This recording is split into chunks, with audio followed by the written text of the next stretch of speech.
Здравейте, приятели! Аз съм Нико и в днешното видео ще играя EA FC 24 Mobile. Настанете се удобно и нека да започваме.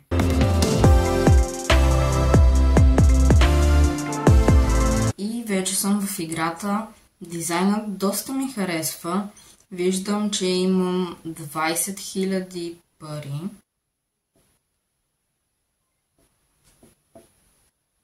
Така, сега ще ме учи как да играя.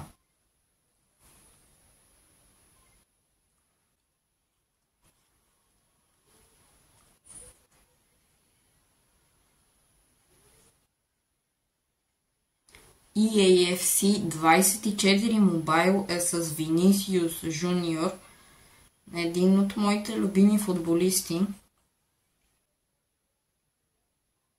След малко ще видите и как играя матч. Вече съм левел 2, сега ще си получа и пакета 200 диаманта.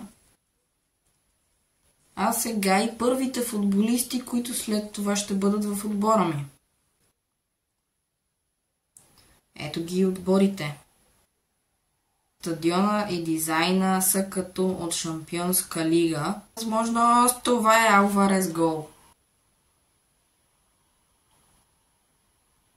И втори гол. Алварес. Дали ще направя хет-трик? Нека разберем.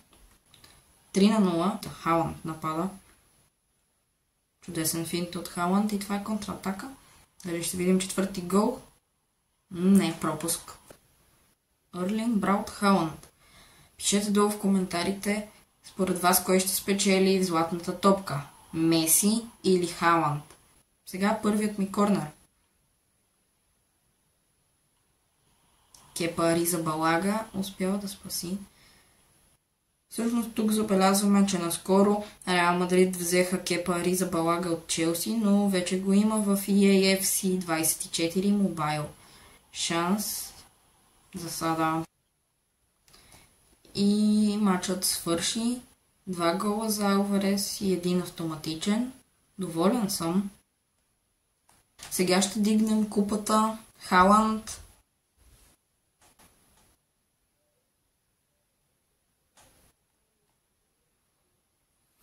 Сега тук може да разгледаме и статистики и може да гледаме репортаж от матча. И вече съм левел 4. Сега трябва да си избера отбора. Ливърпул. Ето ги двамата. Грилиш и Стивън Джерард, които са ми се забазили от миналата FIFA Mobile. Това е отборът, който си направих и с това завършвам днешното видео. Приятели, това беше днешното видео. Надявам се да ви е харесало. Ако е така, не забравяйте да ударите един палец нагоре и да се абонирате за канала с камбанката. Аз бях Нико. Чао и до нови срещи!